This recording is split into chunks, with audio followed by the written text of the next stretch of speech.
This is Larry Darnell Gordon, who's facing multiple charges including felony assault with a dangerous weapon and aggravated domestic violence in St. Joseph, Michigan. In July of 2012, Gordon was being transported out of a holding cell in the St. Joseph courthouse when he overpowered his guard and stole his gun. Still in handcuffs, Gordon shot and wounded the guard and made his escape. Meanwhile, the court was preparing to start Gordon's trial when they heard the commotion.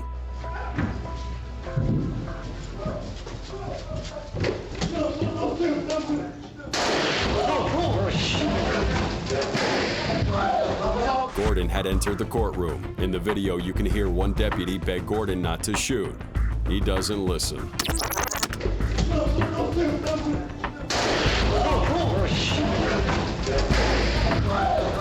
Some flee and duck for cover, trying to escape Gordon's killing spree.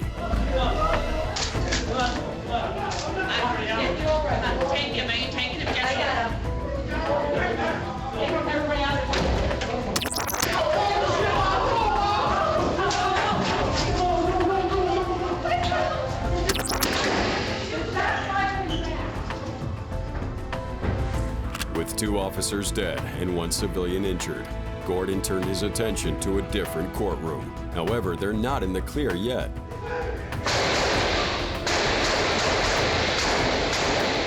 Gordon is still on a killing rampage, leaving chaos in his wake. No, he grabbed my gun, and he has a revolver. Wrap this whatever on my arm. Yes, 315, 2 have been shot, 1 bailiff down. Soon afterward, backup arrived, cornered Gordon, and shot him down. The 2 injured deputies later died from the attack.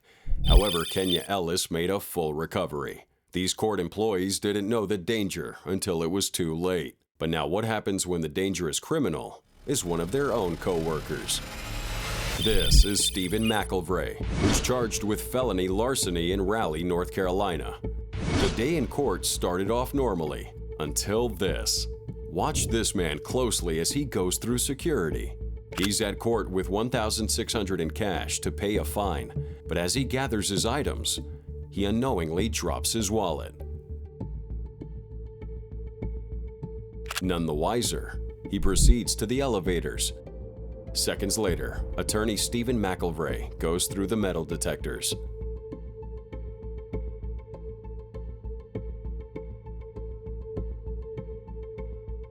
After noticing the wallet, McElvray picks it up and slips it in his pocket.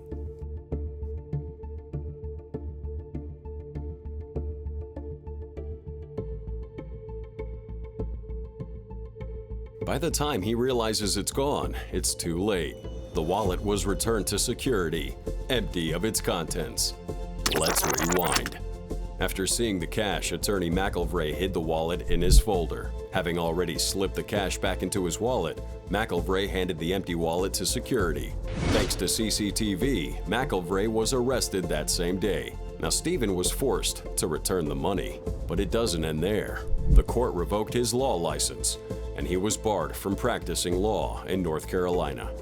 This lawyer destroyed his career for some quick cash.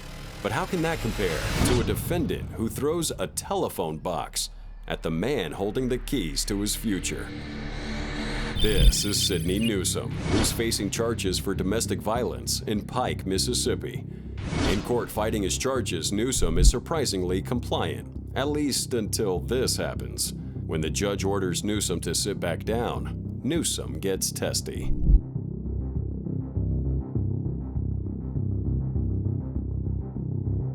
The deputy tries to lead him out, but that's when Newsom explodes.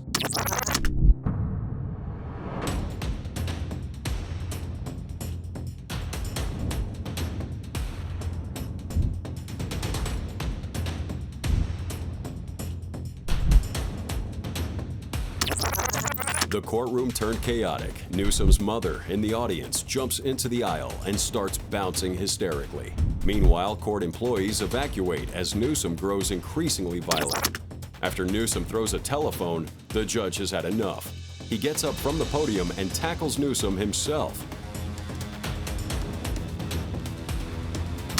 Newsom's family joins in on the fight, but it's unclear whose team they're really on. Finally, backup arrives. Deputies drag Newsom out of the room. Despite getting handcuffed, Newsom's brother is later released without charges. The same can't be said for Newsom, who was charged with contempt of court and sentenced to 48 hours in jail. Well, the judge had a tough day at work that day. But what happens when a defendant's bad behavior makes the judge's job unexpectedly easy? This is Corey Harris, who's in court fighting a suspended license in Philadelphia, Pennsylvania. At first, it looks like Harris won't show. And in hindsight, it's probably better that he didn't. Mr. Harris, are you driving? Actually, I'm pulling into my doctor's office, actually. So just give me 1 second. I'm parking right now. Harris seems to have forgotten one minor detail, but the judge doesn't tell him right away. You stationary? I'm pulling in right now at this second. Yes, I am. All right. What are we doing? Unaware of his mistake, Harris continues as normal. But he's about to get the shock of his life. Okay. So maybe I don't understand something. This is a driving while license suspended, That is correct, Your Honor. and he was just driving, and he didn't have a license. Watch Harris's face as the realization sets in. Oh, Harris tries to find an excuse, but it's too late. As with the charges, Your Honor, yes. No, I'm looking at Yeah. his record. He doesn't have a license. He's suspended, and he's just driving. That is correct, Your Honor. Harris is still in shock. oh, The judge's job has never been easier. hello? 1 minute, Mr. Harris. The sentence was ready in record time. This is Harris's live reaction. I don't even know why he would do that. So, defendant's bond is revoked in this matter. Defendant is to turn himself into the Washington County Jail by 6 p.m. today. Failure to turn himself in will result in a bench warrant with no bond. Thank you. Thank you, Your Honor. Mr. Harris, I'll be giving you a call. Just like that, Harris's fate was sealed. Now, Harris's bad decision was almost comical. But now what happens when a defendant's bad idea sends a deputy rolling down a courthouse staircase?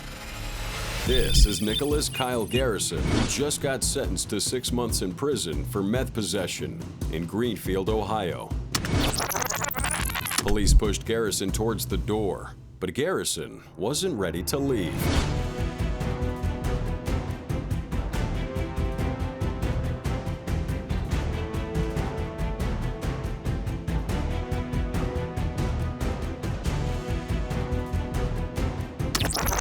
Garrison ran like the wind, and deputies were no match for his speed. Things weren't looking too good, but Deputy Ben Rowe refused to let him get away. Rowe took a nosedive over the railing to catch the runaway, but it was too late. Garrison was gone. He was on the run for 4 days before police found him in a nearby hotel. Garrison was rearrested and given extra time for his escape, earning him a total prison sentence of 6.5 years. As for Deputy Rowe, he suffered 4 broken ribs and a minor concussion, but later made a full recovery. Garrison's reaction to his sentence was unexpected, to say the least. But how does that one compare to a defendant who starts assaulting his own attorney? This is David Chilston, who's charged with assault and arson in Cleveland, Ohio. On April 10, 2017, Chilston's girlfriend called the police after Chilston entered her home and held her at gunpoint. When police brought in the SWAT team, Chilston did something completely unexpected. He set fire to the entire apartment building. Faced with a fiery death, Chilston was forced to evacuate that said building, right into a pair of police handcuffs. Now in court, the jury handed down a swift punishment: guilty. Then it was time for Chilston to learn his sentence. Although the audio's muted, Chilston has just learned that he'll spend the next 47 years in prison, and he loses it.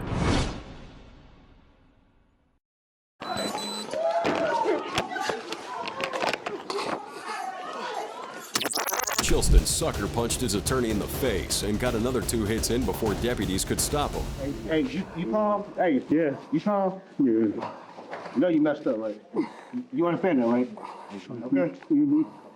Listen, when I uncuff you, put your hand behind your back. Do you understand? Okay? After realizing he was outnumbered, Chilston finally gave himself up. Put that left hand behind your back like I asked you. Okay. All right. Then Chilston was escorted back to jail. His attack shocked the entire courtroom and everyone else. Just watch how this prison guard reacted to the news. SRT! What's going on? He assaulted his own attorney just right after he got sentenced to 45 years.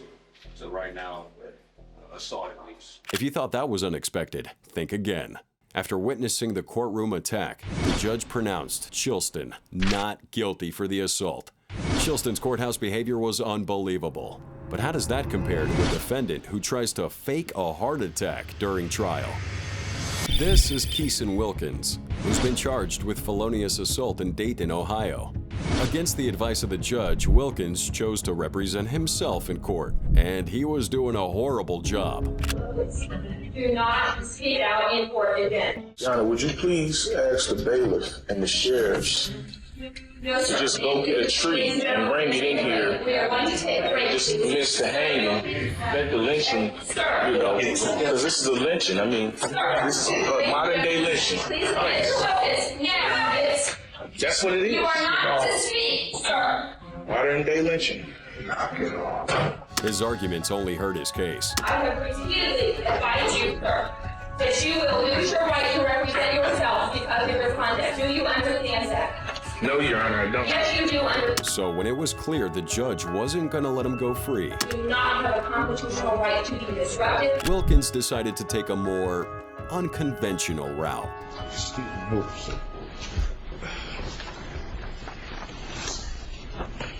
Your Honor, excuse me for a second. I need some time. We're going to take a break, ladies and gentlemen. If you'll please step out. In the middle of interrogation, Wilkins drops to the floor in an apparent medical emergency. The judge showed no pity. It should reflect that the defendant is slouching over to the side and acts like he's sleeping. Oh, a remarkable change. Thank you. Wilkins' bad acting dug his own grave. You've been checked out by trained deputies who are medics. You've been checked out by a registered nurse as well as an emergency medical technician, all of whom indicate that there is nothing physically wrong with you, nor any reason why you couldn't continue here, sir. The judge sentenced him to a grand total of 42 years in prison. Wilkins' fake heart attack didn't earn him the leniency he hoped for. But how does that compare to two defendants who take their freedom into their own hands? This is the case of Tanner Jacobson and his co-defendant Cody Howard, who are both facing multiple charges including reckless driving and driving without a license in Chehalis, Washington. As Judge R.W. Buzzard finished court proceedings for that day, deputies led the group of prisoners back to jail. This troublesome duo, however, had other ideas. In tandem, they broke away from the group and burst toward the doors. With Judge Buzzard hot on their heels. Despite being surrounded by law enforcement, the prisoners were making good headway. Until this. At one point, Howard trips, face plants, and loses a shoe. In a painful bout of karma, Howard tripped on his prison sandals and took a hard face plant to the courthouse carpet. The judge, guided by Howard's lost sandal, follows the escapees into the stairwell.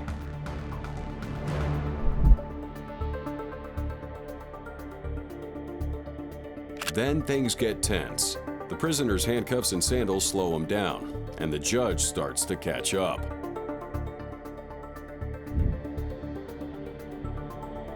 By the first floor, they're neck and neck.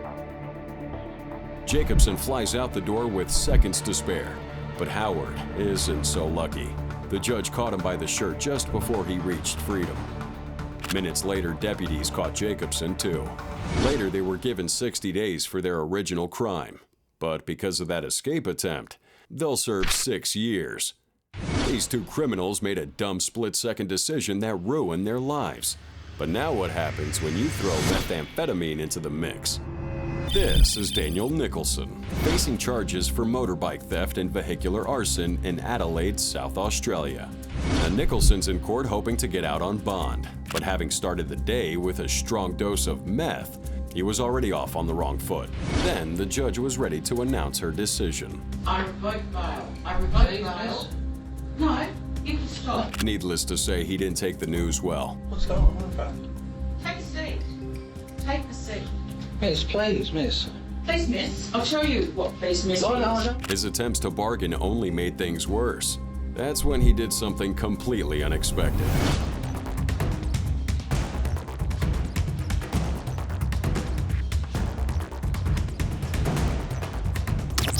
He jumped the podium going for the judge. Police officers rush in, and so does his family, including his infant son. Despite his efforts, Nicholson was tackled and restrained by police. On your stomach! You're trying to do the right thing! Grab the cuffs. Don't do anything silly. His anxious family watched from the hallway as police put him in handcuffs. During the scuffle, 2 deputies were injured, adding to Nicholson's charges. In the end, Nicholson was given 21 months in jail. His drug-induced rage earned him extra jail time. But how does this one compare to a Russian murderer who escapes through the courthouse ceiling? This is Leonid Grazer, facing charges of first-degree murder in Moscow, Russia. Sources say Grazer killed his own sister in cold blood, claiming Satan ordered him to. Now awaiting trial, Grazer tries squeezing himself to freedom.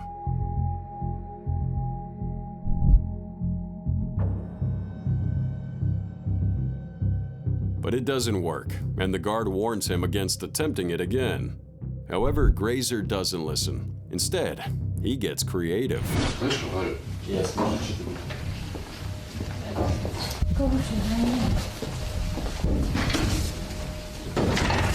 He successfully fits himself through the cage's ceiling bars and makes his escape into the courthouse ceiling.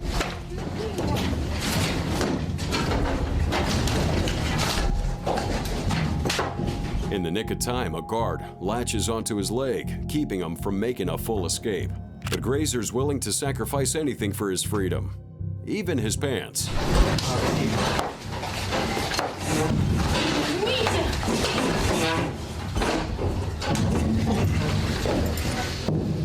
They come to a standoff.